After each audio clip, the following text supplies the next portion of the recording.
क्योंकि पार्लियामेंट में आजकल डिबेट चल रहा है ऑपरेशन सिंदूर पे, तो मैंने सोचा ऑपरेशन सिंदूर के वक्त मैंने जो अपनी राय दी थी उसका खंडन जो किया गया था समीर राव भाई के द्वारा, मैं उसका जरा जवाब दे दूं।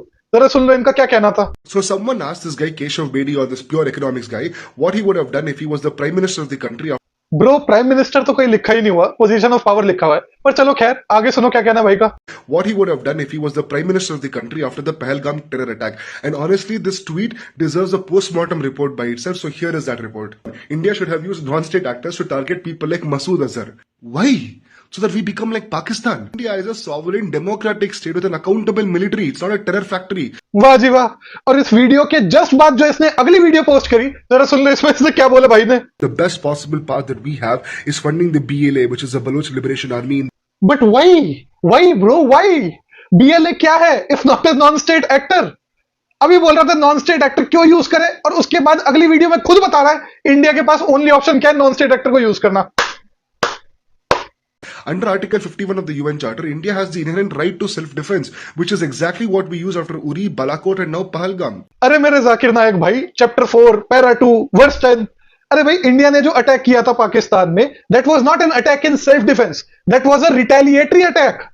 सेल्फ डिफेंस क्या होता है कि सामने वाला आपको मारने वाला है और आप उससे पहले कि वो मारे आप जाके हिट कर दो। जो आपने फैसिलिटीज हिट करी वो तो पहलगाम से पहले भी वही थी। अगर सेल्फ डिफेंस था तो पहलगाम से पहले मारते। पहलगाम हुआ उसके बाद आपने रिटेलिएशन में जाके मारा है, आपने सेल्फ डिफेंस में नहीं मारा। और दूसरी बात, अगर आपको इंटरनेशनल लॉ की इतनी ही परवाह थी तो भैया यूएन चार्टर का आर्टिकल 2 ब्रैकेट 4 पढ़ लेते।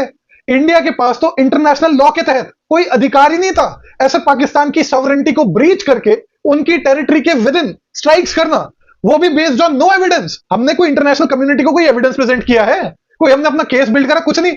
हमने कहा कि भाई तुमने मारा है हमें, हमने जाके हमला कर दिया, लेकिन we still got away with it. यही मैंने कमेंट के रिप्लाई में इस भाई को बोला था। मैंने कहा भाई आपके लॉजिक के हिसाब से एक सॉवरेन टेरिटरी को वायलेट करके अंदर हमारी स्टेट स्ट्राइक कर सकती है and can get away with it, लेकिन हम अगर नॉन स्टेट एक्टर्स यूज करें पाकिस्तान में तो उसमें इंटरनेशनल लॉ आ जाएगा, चैप्टर नंबर ये, वर्स नंबर ये, पैरा नंबर ये, कुछ भी।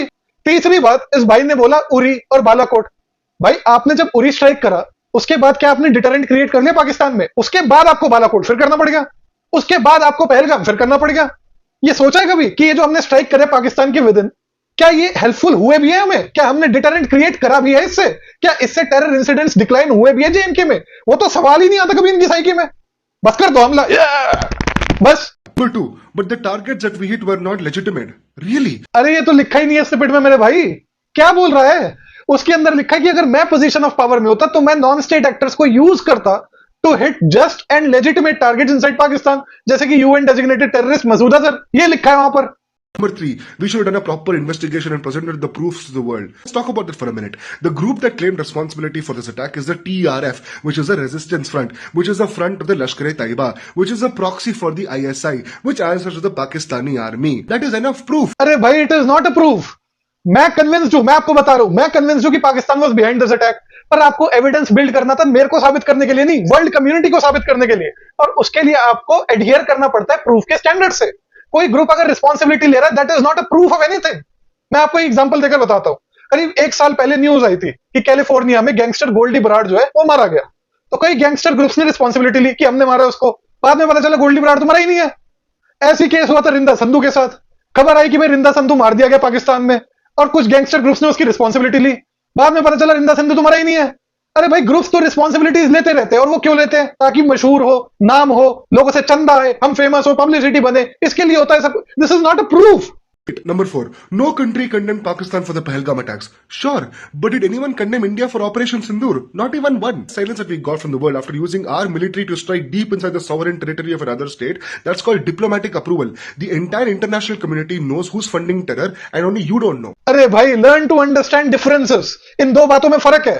दुनिया के देशों ने पाकिस्तान को कंडेम नहीं किया पहलगाम के लिए, लेकिन उन्होंने ऑपरेशन सिंदूर को अपोज भी नहीं किया। इसका मतलब क्या है?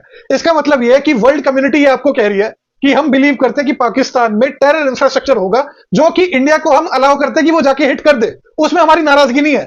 लेकिन हम ये कहने को तैयार नहीं है कि पाकिस्तान पहलगाम के पीछे था। समझो इन दो बातों के फर्क को। यही हमारे फॉरेन मिनिस्टर जो जयशंकर है ये मूर्ख बना रहे दुनिया का ऐसी बातें बोल के, पर ऑपरेशन सिंदूर को तो किसी ने क्रिटिसाइज नहीं किया ना। अरे भाई फर्क समझो दोनों बातों में। Number 5, IMF will give Pakistan a loan. What did your strike achieve? The IMF loan is not like some moral medal. IMF loans are being given as a result of dirty geopolitics. हाँ, अब बोल दो dirty geopolitics, मतलब जहां आप fail हो जाओ वहां बोल दो डर्टी जियोपॉलिटिक्स है। लेकिन ये भी साथ में बोलो हमारी डिप्लोमेटिक ब्रिलियंस देखो, किसी ने भी अपोज नहीं किया ऑपरेशन सिंदूर को। और जैसी बात आएगी पाकिस्तान को कंडेम करने की, डर्टी जियोपॉलिटिक्स, आईएमएफ के लोन की डर्टी जियोपॉलिटिक्स, बस जहां आप कामयाब हो जाओ वहां डर्टी जियोपॉलिटिक्स नहीं चला। अरे भाई लिटरली आपने वर्ल्ड कम्युनिटी को कुछ भी नहीं दिया, आपने जाके अटैक कर दिया एक सॉवरेन टेरिटरी में। ठीक है, आपकी हिस्ट्री है पाकिस्तान के साथ, तो दुनिया ने भी आपको बेनिफिट ऑफ डाउट दिया, तो उन्होंने कहा कर लो, वहां होते भी टेरर इंफ्रास्ट्रक्चर आपने डिस्ट्रॉय कर दिया, ठीक है उन्होंने कुछ नहीं बोला। पर उसके बाद भी उन्होंने कोई कंडेम नहीं करा पाकिस्तान को पहलगाम के लिए, ना ही आईएमएफ ने उनको लोन के लिए मना करा, ना ही इंटरनेशनली आइसोलेट हुआ पाकिस्तान। यही मेरा पॉइंट था। मेरा पॉइंट ये नहीं था कि आपको मेरे को कुछ प्रूव करके दिखाना है। अरे भाई हम कन्विंस है, पर दुनिया को भी तो कन्विंस करो। आपके मुंह बोलने से क्या होता है? आपने कह दिया और हमने हमला कर दिया और मान जाओ हमारी बात, ना माने कोई तो डर्टी जियोपॉलिटिक्स। ये बढ़िया भाई साहब। India should fund democratic forces within Pakistan. Hold on a minute. Who? Who is a democratic force within Pakistan? Imran Khan, Nawaz Sharif, the army in a civilian mask. अरे भाई अगर आपकी Pakistani politics की समझ बिल्कुल जीरो अंडा है तो उसमें अब मैं कुछ नहीं कर सकता। इसके हिसाब से इमरान खान और Nawaz Sharif are just army in a civilian mask. इसलिए आर्मी ने इमरान खान को बंद कर रखा था जेल में, इसलिए आर्मी अनपॉपुलर थी पाकिस्तान में अभी तक, आपके अटैक करने से पहले, कि भाई आपने एक इलेक्टेड प्राइम मिनिस्टर को कैसे जेल में ठूस दिया। नवाज शरीफ की तो लिटरली सरकार गिरी हुई है अपोज करने की वजह से आर्मी को। फॉर एग्जाम्पल उसने बोलता कारगिल को मैं सपोर्ट नहीं करता, कू हो गया, सरकार का तख्ता पलट हो गया और उसको देश भी छोड़ना पड़ गया अपना इसी चक्करों में। लेकिन भाई को कुछ पता ही नहीं है, आजू बाजू सब एक है। Number 7. India should give Kashmir more autonomy to win hearts. We did. After the application of Article 370, the Supreme Court upheld it. Statehood was on the table. वाह जी वाह, ये तो बड़ा अतरंगी कंसेप्ट आज मैं सुन रहा हूं ऑटोनॉमी का, कि दिल्ली से बैठ के आप जम्मू एंड कश्मीर के लोगों से पूछे बिना आर्टिकल 370 यूनिलैटरली एब्रोगेट कर दो, उनका स्टेटस डिग्रेड कर दो from statehood to a UT, और उसके बाद स्टेटहुड जो प्रॉमिस करा है वो भी अभी तक डिलीवर ना करो और कह दो हमने तो ऑटोनॉमी दे रखी है। और 370 हटने के बाद जो उनको इकोनॉमिक और सोशल हार्डशिप्स झेलनी पड़ी, उसकी तो बात कौन करेगा। अभी रिसेंटली कपिल सिब्बल ने स्टैट्स ढूंढ के बहुत अच्छा कंपाइल कर रहा था, जरा सुन लो उसको। आंकड़े इकट्ठा करने की कोशिश की तो 370 के बाद 552 दिन इंटरनेट शटडाउन रहा, 552 दिन, और जो शिक्षा था वो डिसरप्ट हो गई। लगभग 15 लाख स्टूडेंट्स की जो एजुकेशन थी वो डिसरप्ट हुई, उसमें बेहतरी नहीं आई। और जो समग्र शिक्षा की जो मुहिम है उसमें 60% फंड यूटिलाइज हुए, 100% फंड भी नहीं यूटिलाइज हुए। और ड्रॉप आउट रेट स्कूलों का, सेकेंडरी स्कूल्स का, ये बढ़ गया फ्रॉम 4.5 to 6.2%। मैं केवल शिक्षा की बात कर रहा हूँ। तो भाई साहब मैं तो वही बात आज रिपीट करूंगा जो मैंने पहले दिन पर बोली थी ऑपरेशन सिंदूर के, जब मेरे को सब जगह से गाली पड़ रही थी, जब पूरा देश का दिमाग खराब हो रखा था, सब जिंगोइज्म में स्वेप्ट हो रखे थे, तब मैंने बोला था कि भाई साहब ऑपरेशन सिंदूर से आप क्या अचीव कर लोगे, और आपने आज क्या अचीव कर लिया। क्या आपने पाकिस्तान में टेरर ग्रुप्स की कैपेबिलिटी को ऐसे लेवल पर डिग्रेड कर दिया कि दोबारा वहां से अटैक नहीं हो सकता। क्या आपने ऐसा डिटरेंट क्रिएट करा है? किसी माई के लाल में हिम्मत है बोलने की? उरी में आपने जाकर घर में घुस के मारा सो कॉल्ड, क्या हुआ उसके बाद? फिर बालाकोट करना पड़ गया नहीं पड़ गया? फिर बालाकोट के बाद आप पहलगाम करना पड़ गया नहीं पड़ गया? तो आप इफेक्टिवनेस जो है आपके एक्शन की उसको तो कभी काउंट नहीं कर रहे, कभी एनालाइज नहीं कर रहे। मैं आपको बताता हूं एक्चुअल सोच क्या थी यहां पर मूर्खों की। सोच ये थी कि बालाकोट में हम पाकिस्तान के एयर स्पेस में घुस गए थे तो वहां से रिटेलिएशन हो गया था, इस बारी अपने एयर स्पेस में रहते हुए पाकिस्तान के विद इन स्ट्राइक कर देंगे तो वहां से बदला नहीं होगा। उन्होंने पलट के आपकी कैजुअलिटी काउंट बढ़ा दिया, आप पे हमला कर दिया पलट के। तो भैया आप भले ही जो शॉर्ट टर्म हमारी कॉन्फ्लिक्ट हुई, जो वॉर के लेवल तक चलो नहीं एस्केलेट हुई, पर जो हमारी कॉन्फ्लिक्ट हुई उसमें हमने उनका फिजिकल इंफ्रास्ट्रक्चर लेट से ज्यादा डिस्ट्रॉय कर दिया, पर अल्टीमेटली हमने अपना कैजुअलिटी काउंट तो बढ़ा लिया और सिग्निफिकेंटली ऐसा कुछ अचीव ही नहीं करा। क्या अचीव करा? आपने कहा हमने एक ठोस मैसेज भेज दिया, तो भैया मैसेज का कोई रिसिपिएंट भी होता है। रिसिपिएंट कौन था? पाकिस्तानी पब्लिक। उनको ये मैसेज किया है कि दोबारा हम टेरर अटैक नहीं करेंगे। वहां तो मैसेज ये क्या है कि भैया एक स्टेट नहीं, इंडियन स्टेट एक अग्रेसर स्टेट है जिसने बिना किसी एविडेंस के ऐसे हम पे हमला कर दिया। हम कैसे मान लें इनकी कहने वाली बात को? अगर आप एविडेंस इकट्ठा करते, उनको प्रेजेंट करते, उनकी पब्लिक वहां पर डोमेस्टिकली प्रेशर बनाती अपनी सरकारों पे, अपनी आर्मी पे, वहां कुछ इंटरनल चेंजेस आते, इंटरनेशनल कम्युनिटी को दिखाते, वो प्रेशराइज करते पाकिस्तान को, इंटरनेशनली आइसोलेट होती पाकिस्तान, और वो जो क्यूमुलेटिव इफेक्ट होता फिर उसका पाकिस्तान पे, that would have been much better. लेकिन आपको इंडियन पब्लिक को एक मास्टरबेटोरी रिलीफ देना था ऑपरेशन सिंदूर के नाम पर, वो आपने दे दिया।